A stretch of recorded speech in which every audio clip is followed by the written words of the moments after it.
우리는 하나님의 말씀 중에 노아의 홍수의 말씀을 계속적으로 저희가 보고 있습니다. 오늘 새벽 말씀에도 히브리서 말씀 속에서 노아의 믿음에 대하여서 또한 우리가 나누었었는데요. 노아가 방주를 준비하는 모습은 또한 히브리서 11장에서 우리에게 믿음이 무엇인가 라는 것에 대하여서 우리에게 또한 설명하였었습니다. 믿음으로 노아는 아직 보이지 않는 일에 경고하심을 받아 경외함으로 방주를 준비하여 그 집을 구원하였으니 이로 말미암아 세상을 정죄하고 믿음을 따르는 의의 상속자가 되었느니라. 히브리서 말씀에 나왔던 이 말씀, 아직 120년의 그러한 기간이 남았음에도 불구하고 그 홍수의 발생에 대한 경고에 대하여서 방주를 준비하였던 노아, 방주를 지었던 그러한 곳이 바닷가에 지었던 것도 아닌 것 같고 그냥 육지에 거의 130m, 23m, 14m 이 정도 되게 되면 거의 전함만 하더라고 우리가 이야기를 하는데, 이러한 전함 같은 그런 방주를 짓고 있을 때 그 주변의 반응이 무엇이었겠습니까? 아마 온갖 조롱과 놀림의 그러한 대상이었을 것입니다. 그러나 하나님의 경고를 믿었던 노아는 하나님의 말씀을 따라 방주를 지었음을 지난 몇 주 동안 우리는 살펴보았었고, 또한 그렇게 노아가 행하였던 그러한 모든 것들은 그 안에 순종하는 그러한 믿음, 그러한 행위를 내포할 수밖에 없음을 우리를 알았습니다. 노아는 하나님을 경외하는 믿음, 하나님을 사랑하는 믿음이 있었기에 그 방주를 지었습니다. 그리고 그 방주는 바로 하나님의 구원의 방주가 되었으며, 또한 그 일로 인하여서 노아와 그의 가족들, 그리고 그 방주 안에 함께 승선하였던 모든 짐승들도 다 노아의 그러한 순종을 통하여서 하나님이 구원하셨습니다.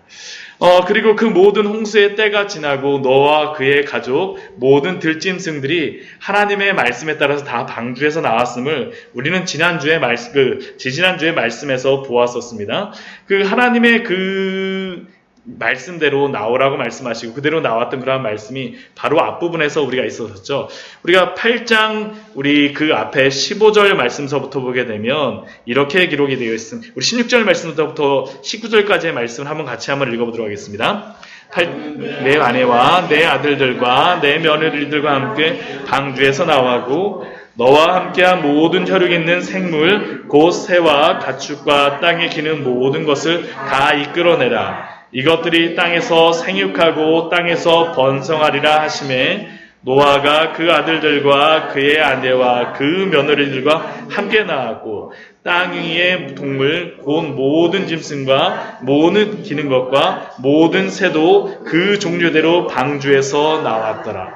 그러면 이렇게 노아와 노아의 가족들, 노아의 아들, 또한 이 모든 방주 안에 승선하였던 모든 짐승들이 다 나왔을 때 이 노아의 가족과 이들이 행하였던 첫 번째 것이 무엇이겠습니까? 오늘 말씀을 보면 바로 그것이 예배를 드리고 제단을 쌓는 것임을 우리가 알 수 있습니다. 오늘 20절 말씀을 보면 그 방주에서 나와서 노아가 여호와께 제단을 쌓고 라고 우리에게 알려주고 있습니다. 믿음이라고 하는 것은, 믿음의 길을 따른다라는 것은 그 좁은 길을 따라가고자 하는 모든 사람들을 보면 항상 그 삶의 특징이 있습니다. 그것이 무엇입니까? 먼저 하나님께 제단을 쌓고 예배를 드리는 것으로서 시작을 합니다. 창세기 3장 21절 말씀에서 여호와 하나님이 아담과 그의 아내를 위하여 가죽옷을 쥐어 입히시는 것을 통하여서 하나님께 어떻게 제사를 드리는 것을 보여주셨을 때, 또한 그의 아들이었던 아벨은 어떻게 합니까? 하나님 앞에 어린 양의 첫 새끼와 기름을 드림으로 자신의 가장 순결하고 정결한 제사를 하나님께 드렸었습니다. 이것이 바로 히브리서의 첫 번째 나왔던 그러한 인물의 모습이었었죠. 또한 믿음의 조상이라고 하는 아브라함의 그러한 삶도 무엇이었습니까? 창세기의 말씀을 보게 되면 아브라함이 가는 곳마다 항상 예배를 드립니다. 아브라함의 삶은 항상 예배의 삶이었습니다. 오늘 노아가 여호와께 제단을 쌓았다라고 하는데 창세기 12장 7절 말씀을 보면 아브라함도 그렇게 제단을 쌓으면서 그가 행하였던 것을 우리에게 알려줍니다. 우리 창세기 12장 7절 말씀 우리 같이 한번 읽어보도록 하겠습니다. 여호와께서 아브라함에게 나타나 이르시되 내가 이 땅을 내 자손에게 주리라 하신지라. 자기에게 나타나신 여호와께 그가 그곳에서 제단을 쌓고. 아브라함도 하나님이 인도하신 곳에서 첫 번째 행하였던 것이 무엇이냐면 바로 제단을 쌓는 것입니다. 또 8절 말씀을 보게 되면 아브라함이 여기 세겜에서 지금 제단을 첫 번째 쌓았던 것인데 두 번째 베델로다. 세겜에서 베델이 그렇게 멀진 않습니다. 베델로다 왔을 때 그가 행하는 것이 또 무엇입니까? 8절 말씀을 또 같이 한번 읽겠습니다. 거기서 베델 동쪽 산으로 옮겨 장막을 치니 서쪽은 베델이요 동쪽은 아이라. 그가 그곳에서 여호와께 제단을 쌓고 여호와의 이름을 부르더니. 아브라함의 삶은 어디를 가든지 간에 항상 제단을 쌓는 그러한 삶이었습니다. 그가 하나님의 그러한 가나안 땅에 들어와서 가장 먼저 하였던 것도 세겜에서 제단을 쌓는 것이었고, 그 뒤에 그 남쪽으로 더 내려와서 베델에서도 갔을 때 제단을 쌓는 것이었고, 그 이후의 말씀에도 보면, 뒤에 13장 말씀에도 보면 아브라함이 헤브론에서 여호와께 제단을 쌓았더라라고 또한 우리에게 말씀합니다. 그리고 이것은 우리의 믿음의 선조 중에 한 사람이었던 노아도 홍수가 끝나자마자 나와서 처음에 하는 것이 무엇입니까? 하나님께 제단을 쌓고 예배를 드렸습니다. 이것은 믿음의 좁은 길, 좁은 문으로 걸어가고자 하는 자들에게 하나님께서 요구하시는, 또 하나님이 가장 기뻐하시는 것이고, 그것이 바로 믿음의 성도들에게 나타나는 가장 중요한 특징 중에 하나입니다. 그렇게 우리도 어떻게 됩니까? 하나님 앞에 예배 드리는 삶, 하나님을 예배하는 삶을 날마다 살아가시는 우리 귀한 성도님들 되시기를 축원합니다. 이것이 우리에게 가장 즐거움입니다. 그리고 노아는 제단을 쌓는 곳에서 어떤 제물들을 드립니까? 오늘 말씀을 보게 되면 정결한 짐승을 또한 하나님 앞에 드렸다라고 우리에게 알려줍니다. 정결한 짐승과 모든 정결한 새 중에 제물을 취하여 번제로 제단에 드렸더니. 이때는 사실 이 정결한 새와 정결한 짐승에 대한 그러한 말씀은 어디에서 처음으로 나옵니까?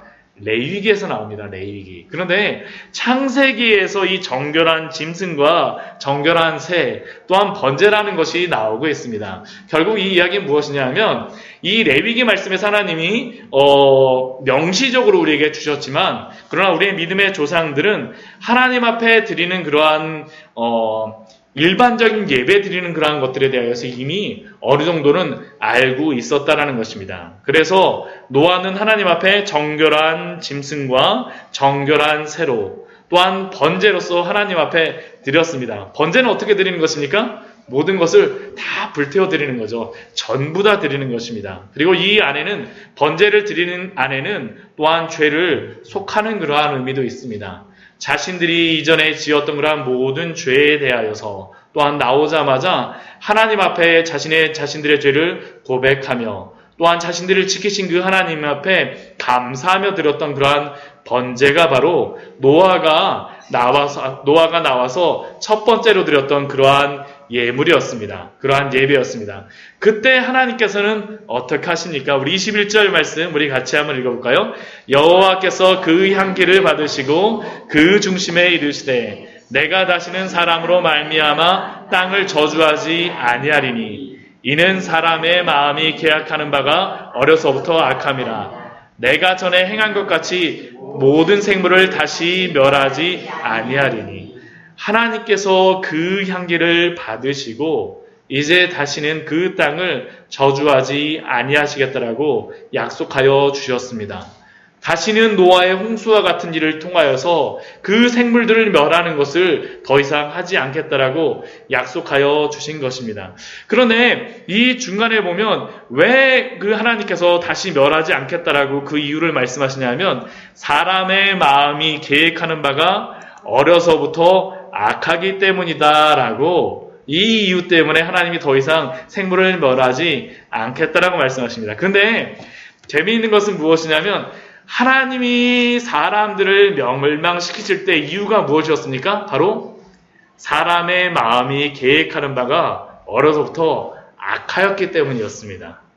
우리 앞에 6장 말씀에 보면 그렇게 진짜 적혀 있습니다. 우리 6장 5절 말씀에 보게 되면 우리 6장 5절 말씀 한번 같이 한번 읽을까요? 여호와께서 사람의 죄악이 세상에 가득함과 그의 마음으로 생각하는 모든 계획이 항상 악할 뿐임을 보시고, 하나님이 그들의 마음속에, 사람의 마음속에 죄악으로 걸어가는 그러한 마음들이 있음을 보시고 어떻게 하셨습니까?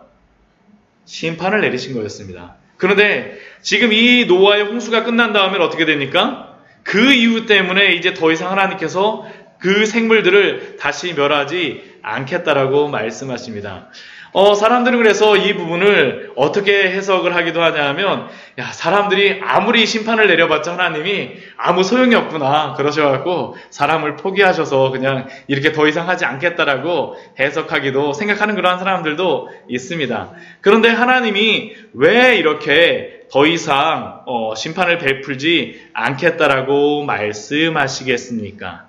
그 이유는 하나님께서 이 사람의 본성을 바꾸지 못하는 것을 보시고 하나님이 자신의 실수를 인정하시고 포기하신 것이 아니라, 하나님이 계속적으로 그들에게 은혜를 베푸시기로, 그럼에도 불구하고 이들이 이렇게 마음에 계획하는 바가 어려서부터 악함에도 불구하고 하나님이 은혜 베푸시기를 결정하셨기 때문에 더 이상 이러한 심판이 없는 줄 믿습니다.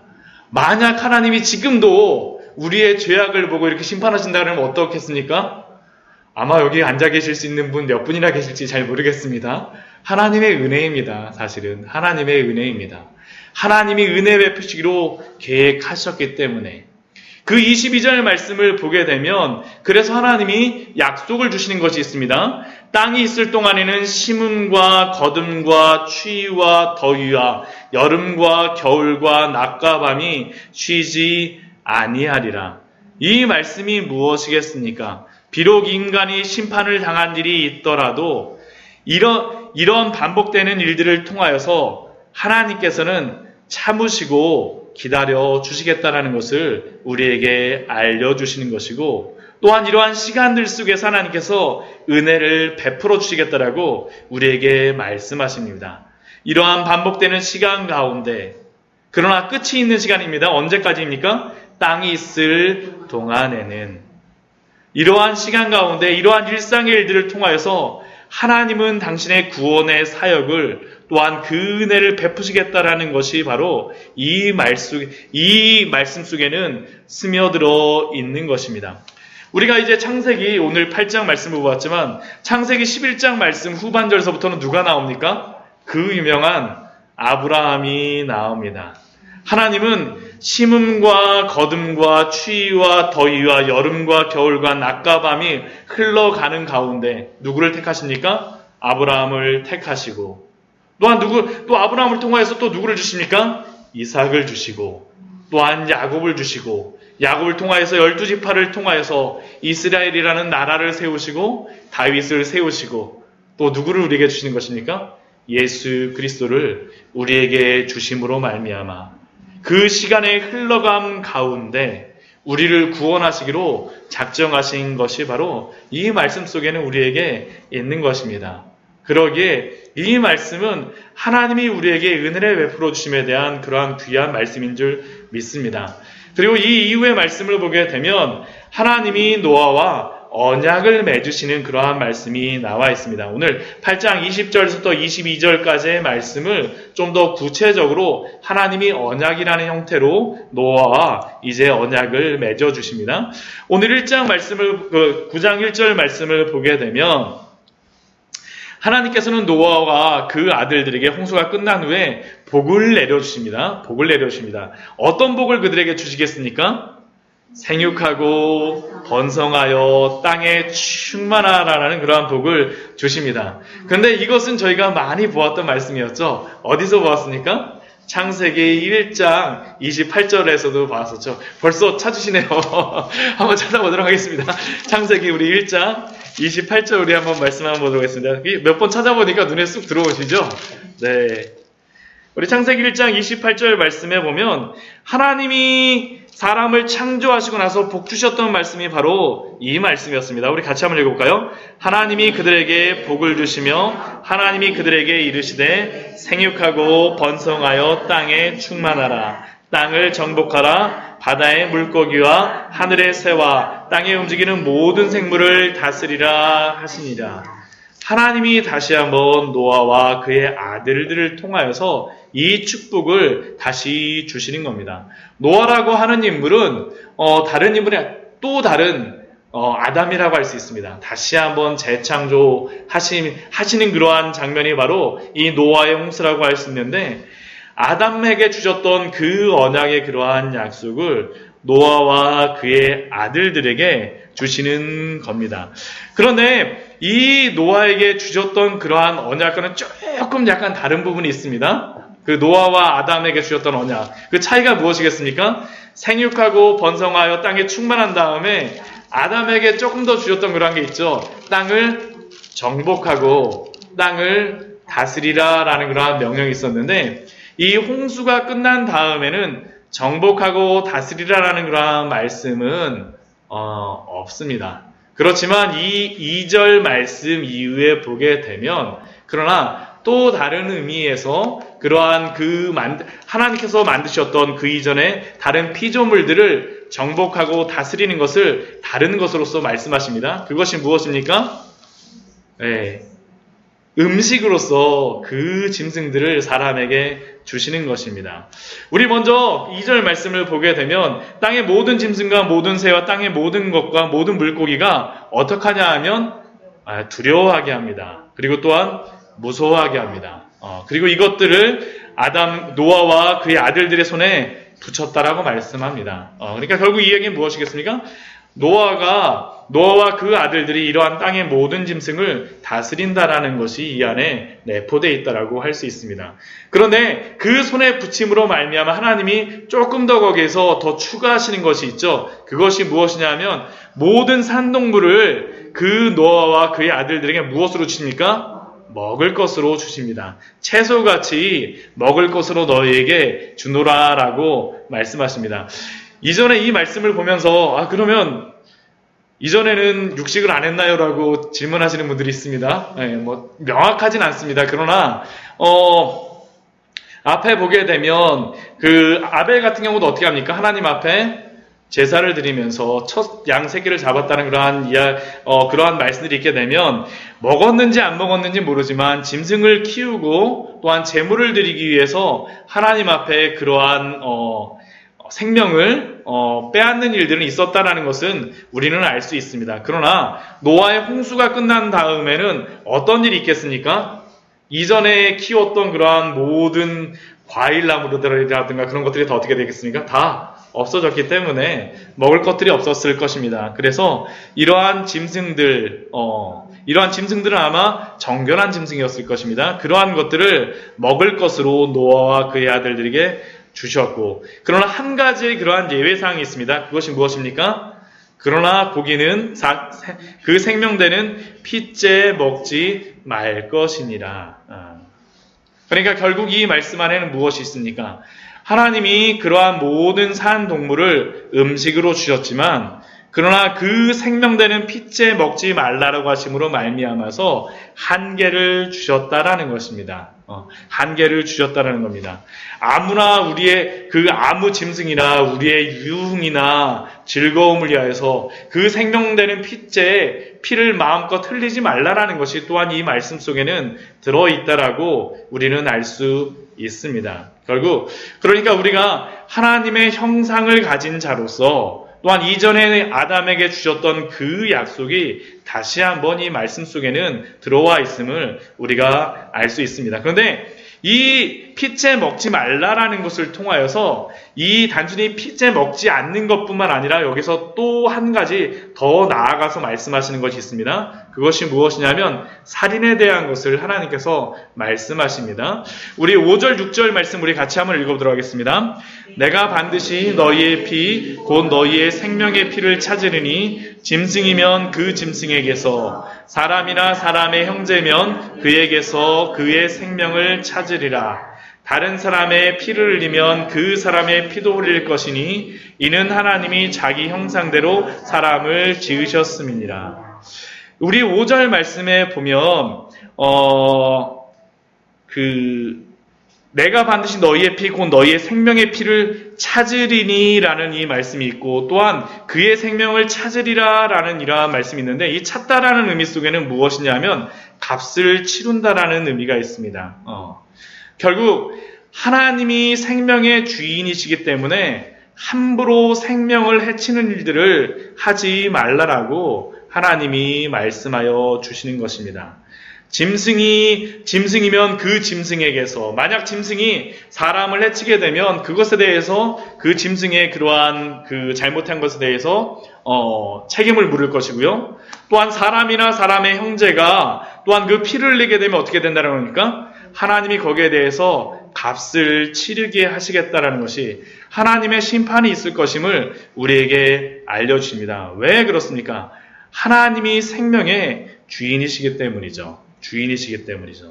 또한 9절 말씀을 보면 다른 사람의 피를 흘리면 그 사람의 피도 흘릴 것인즉 여기서 다른 사람의 피를 흘리면 그 사람의 피도 흘릴 것인즉이라고 되어 있는데 다른 사람의 또 다른 의미로서 어떻게도 해석을 할 수 있냐면 다른 사람의 피를 흘리면 사람에 의하여 그 사람의 피도 흘릴 것이니 라는 것으로서 해석을 할 수 있습니다. 결국 이 의미 속에 무엇이냐면 5절 말씀 속에서는 하나님이 그 생명을 찾으시겠다라고 말씀하시고 6절 말씀에서는 만약 살인하는 행위를 하게 되면 사회나 국가를 통하여서 그 책임을 물을 것임을 또한 여기서 말씀하여 주시는 것입니다. 왜 하나님께서 이 말씀, 갑자기 이 피의 말씀에서 이 살인에 대한 말씀을 하시겠습니까? 그것은 다른 것이 아닙니다. 이제 하나님께서 이 뒤에 보게 되면 약속하시는 것이 무엇입니까? 더 이상 홍수를 통하여서 이 세상을 심판하지 않겠다라는 겁니다. 그들이 이전에 살인을 행하고 또한 악행을 행하였던 것에 대해서 하나님이 전체적으로 심판을 하지 않겠다라는 겁니다. 그러면 그들이 잘못하는 것에 대해서는 어떻게 할 것인가라는 그런 문제가 발생하게 되죠. 거기에 대해서 하나님이 말씀하여 주신 것이 무엇입니까? 내가 거기에 대해서 심판할 것이고 또한 한 가지 무엇입니까? 사회적인 그러한 법들을 통하여서 또한 그 질서를 지키라고 우리에게 말씀하여 주십니다. 어찌 보면 이 말씀은 우리가 마태복음 5장 21절 말씀에서 살인하지 말라라는 그 말씀하고 또한 통하는 말씀입니다. 우리 마태복음 5장 21절, 우리 22절 말씀에서 우리가 보았던 그러한 말씀이 무엇이었습니까? 우리 주일 설교에서 이 살인하지 말라라는 그 말씀을 예수님께서 우리에게 말씀하여 주셨었죠. 우리 마태복음 5장 21절 22절 말씀에 보면 살인에 대해서 예수님이 말씀하실 때 무엇이라고 말씀하십니까? 우리 옛사람에게 말한 바 살인하지 말라 누구든지 살인하면 심판을 받게 되리라 하였다는 것을 너희가 들었으나 나는 너희에게 이르노니 형제에게 노하는 자마다 심판을 받게 되고 형제를 대하여 나가라 하는 자는 공회에 잡혀가게 되고 미련한 놈이라 하는 자는 지옥불에 들어가게 되리라. 예수님께서 여기서 말씀하셨던 것도 무엇입니까? 살인하는 것에 대하여서 사람은 진짜 살인하는 것만 신경을 썼었지만 예수님은 그 마음으로 살인하는 것까지 그 죄를 물으셨습니다. 왜 그것까지 물으셨을까요? 오늘 창세기 9장 6절 말씀에는 좀 더 근본적인 이유를 우리에게 말씀하여 주십니다. 그것이 무엇입니까? 이는 하나님이 자기 형상대로 사람을 지으셨기 때문입니다. 이 의미 속에는 무엇이 있습니까? 사람은 누구의 형상이라는 겁니까? 하나님의 형상이고 하나님의 형상을 가진 사람을 살인하거나 피를 흘리게 한다는 것은 누구를 공격하는 것하고 동일하다는 겁니까? 하나님을 공격하는 것이라는 겁니다. 하나님의 형상을 가진 사람을 공격하고 그의 피를 흘리게 하고 그를 살인하는 자는 하나님을 공격하는 것이기 때문에 하나님이 여기에 대해서 이렇게 강력하게 말씀하시는 것이죠. 그렇게 우리는 어떻게 해야 되겠습니까? 우리 지난주에도 우리 살인하지 말라라는 말씀을 보았었지만 하나님의 형상을 가진 우리들이 우리 스스로를 공격하면 안 됩니다. 우리 스스로를 공격하면 안 됩니다. 우리의 마음을 힘들게 하고 우리를 굉장히 우리를 어렵게 함으로 말미암아 내가 나의 뼈를 썩게 하는 것들, 내가 다른 사람을 미워한다는 것은 무엇이었습니까? 우리의 뼈를 썩게 하는 것이라고 했는데 그 나의 뼈를 썩게 하면 또 누구를 마음 아프게 하는 것입니까? 하나님을 마음 아프게 한다는 것이 결국에 여기서 말씀하시는 것이기 때문입니다. 하나님이 자기 형상대로 사람을 지으셨기 때문에 우리는 우리 자신에 대하여서도 우리는 사랑하여야 되고 또한 우리 이웃에 대해서도 어떻게 되겠습니까? 우리 이웃도 그러한 어려움을 겪지 않도록 그들을 사랑하여야 됨을 또한 우리에게 말씀하여 주시는 것이 바로 오늘의 말씀입니다. 살인에 대한 말씀이지만 또한 이것이 우리 자신을 잘 보호하며 지킬 것도 또한 말씀하여 주십니다. 그렇게 돼야지 어떻게 되겠습니까? 9장 7절 말씀에 그렇게 될 때 어떻게 합니까? 너희는 생육하고 번성하며 땅에 가득하여 그 중에서 번성하라 하셨더라. 네. 우리가 하나님의 형상으로 지음받은 자들로서 우리가 잘 하나님 앞에서 우리의 생명을 잘 유지하고 또한 다른 사람들을 잘 보호하여 줄 때 생육하고 번성하며 땅에 충만한 일들이 있을 것임을 우리에게 알려주고 계십니다. 이 말씀에 대한 또한 이것이 바로 하나님이 노아의 홍수 이후에 생육하고 번성하며 땅에 가득할 수 있도록 사회에 그러한 법칙들을 원리들을 세우신 방법이 이것이었습니다. 그리고 이 이후의 말씀에서는 하나님이 언약을 세우시는 그러한 구체적인 그러한 말씀에 대하여서 우리에게 알려주십니다. 먼저 9장 8절 말씀을 보게 되면 노아와 그에 함께한 아들에게 말씀하여 이르시되, 지금 노아 그 하나님의 언약을 체결하는 그러한 하나님의 언약을 말씀하는 그러한 대상이 누구입니까? 노아와 그와 함께한 아들들입니다. 그런데 이 언약을 말씀하는 대상은 노아와 그의 아들들이지만 이 언약에 포함되는 이 언약을 받게 되는 사람들은 누구일까요? 존재들은 우리 9절 말씀을 보게 되면 내 언약을 너희와 너희 후손과, 결국 그렇다는 얘기는 우리도 그 언약 안에 들어가 있다는 것입니다. 우리도 그 언약 안에 들어가 있습니다. 그러니까 앞에 말씀하셨던 그러한 부분들도 우리에게 다 포함되는 것이고요.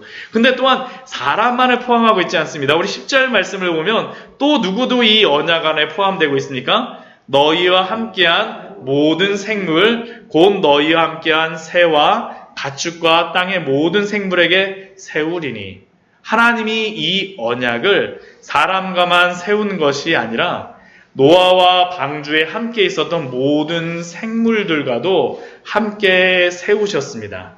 이게 바로 이 하나님의 노아의 언약을 받았던, 또한 이 언약의 대상이 되어졌던 그러한 범위입니다. 그렇다면 하나님이 그들에게 주셨던 그 언약의 약속은 무엇이겠습니까? 우리 11절 말씀에서 나옵니다. 우리 11절 말씀 같이 읽겠습니다. 내가 너희와 언약을 세우리니 다시는 모든 생물을 홍수로 멸하지 아니할 것이라. 땅을 멸할 홍수가 다시 있지 아니하리라. 이 언약의 내용은 다른 것이 아니라 홍수로 멸하지 않겠다라는 것이 바로 하나님이 주시는 그러한 약속이었습니다. 땅을 멸할 홍수가 다시 있지 않게 하리라라고 하나님이 그 노아와 또한 모든 그 땅의 생물들에게 하나님이 이러한 언약을 세우셨습니다. 네. 그런데 하나님께서 이렇게 언약만 세우시는 것으로 끝나지 않습니다. 우리 어렸을 때 저희들 약속하게 되면 잘 약속이 안 되게 되면 어떻게 됩니까? 약속을 정말 지킨다라는 것으로서 손가락도 이렇게 걸죠. 손가락도 걸고 요즘에 저희 딸들 보니까 이렇게 하고 나서 이렇게 손도 돌려가 그리고 도장도 찍고 막 그러던데 하나님께서 이 언약을 맺으시고 나서 징표를 주십니다. 이게 정말로 확실하다라는 것을 우리의 노아와 그의 아들들에게 보여주십니다. 그것이 무엇이었습니까? 우리 13절 이후에 13절 말씀에 보게 되면 무지개라고 우리에게 알려줍니다. 내가 내 무지개를 구름 속에 두었나니. 바로 무지개가 바로 하나님과 세상 사이의 언약의 증거라라고 말씀하십니다. 그렇다면 이 무지개를 이 언약의 증거로 채택하신 그러한 이유가 무엇입니까? 이 무지개를 통하여서 하나님께서 기억하시겠다는 겁니다. 우리 15절 말씀에도 보면 내 언약을 기억하리니. 우리 16절 말씀도 뒤에 보면 무엇이라고 되어 있습니까? 영원한 언약을 기억하리라. 하나님이 이 무지개를 보실 때마다 하나님이 내가 너희를 더 이상 홍수로서 멸하지 않겠다라는 것을 이 무지개를 보실 때마다 기억하시겠다라는 겁니다. 그러므로 말미암아 이 사람들을 멸하지 않고 보호하시겠다라는 것이 바로 이 언약의 핵심이며 또한 증거입니다. 그런데 히브리어에 보게 되면 이 무지개라고 하는 이 히브리어를 동일하게 쓰는 그러한 단어가 있습니다. 이 무지개가 딱 보면 무엇과 비슷하게 생겼냐면 활하고 비슷하게 생겼습니다. 활. 그렇죠. 활. 그러니까 이게 무지개라고 하는 이 뜻이 활이라는 그러한 단어로서도 이게 사용이 됩니다. 그래서 이 노아 언약을 무엇이라고도 이야기하냐면 무지개 언약이라고도 이야기하고 활의 언약이라고도 이야기를 합니다. 하나님께서 노아와 무지개의 언약, 활의 언약을 맺으신 것이죠. 그런데 이것에 대하여서 어떤 신학자들은 이렇게 해석을 합니다. 하나님께서 무지개의 언약을 주시는 이유는 더 이상 하나님의 심판을, 그 활을 사람에게 향하지 않겠다라는 것입니다. 무지개가 보통 생기게 되면 어떤 모양으로 생깁니까? 땅을 중심으로 다 이렇게 생기죠. 이렇게 생기죠. 무지개가 거꾸로 생기는 거 혹시 보신 적 있으십니까? 아마 그거 보시게 되면 아마 해외 토픽 나올 것 같아요. 하나님이 무지개를 하실 때, 세우실 때 어떻게 했다는 겁니까? 무지개를 이렇게 세우셨다는 거죠. 이렇게. 더 이상 하나님께서 인간을 공격하시는 그러한 방향이 아니라 더 이상 하나님이 그들이 잘못하였다라고 해서 그것을 활로 겨누시며 심판하시는 것이 아니라는 겁니다. 그렇다면 그 무지개의 방향이 어디로 되어 있습니까? 하늘로 되어 있죠. 하늘로. 더 이상 사람들을 향하는 것이 아니라 오히려 그 활의 방향이 하나님을 향하고 있습니다. 그리고 이것은 사람들의 죄를 향하여서 사람으로 그 죄값을 치르게 하시는 것이 아니라 아까 우리가 5절 말씀에서는 이들의 죄, 살인의 죄에 대하여서 생명의 피해값을 찾으리라고 그 값을 치르게 하리라고 우리가 말씀을 보았었는데 실제적으로 이 값을 어떻게 치르시겠다라는 것입니까? 하나님이 예수 그리스도를 통하여서 이 모든 죄의 값을 치르게 하시겠다라는 것이 사실 이 무지개의 언약 속에 들어가 있다라고 우리가 해석할 수도 있고 생각할 수 있는 것입니다. 우리 주 예수 그리스도를 통하여 그 값이 치루어짐으로 말미암아 우리는 의로운 자가 되어진 줄 믿습니다. 우리가 아까 읽었던 히브리서 7장 말씀, 우리 히브리서 7장 말씀 우리 같이 한번 읽어보도록 하겠습니다. 우리 오늘 새벽에 보았던 말씀이었죠. 히브리서 11장 우리 7절 말씀에 보게 되면 제가 새벽 말씀을 전하다 보니까 이게 시간이 짧아서 다 나누질 못했었는데 우리 히브리서 11장 7절 말씀을 보면 우리 같이 한번 읽어보도록 하겠습니다. 노아에 대하여서 노아의 믿음에 대하여서 이렇게 말씀합니다. 노아의 믿음에 대하여서 같이 읽도록 하겠습니다.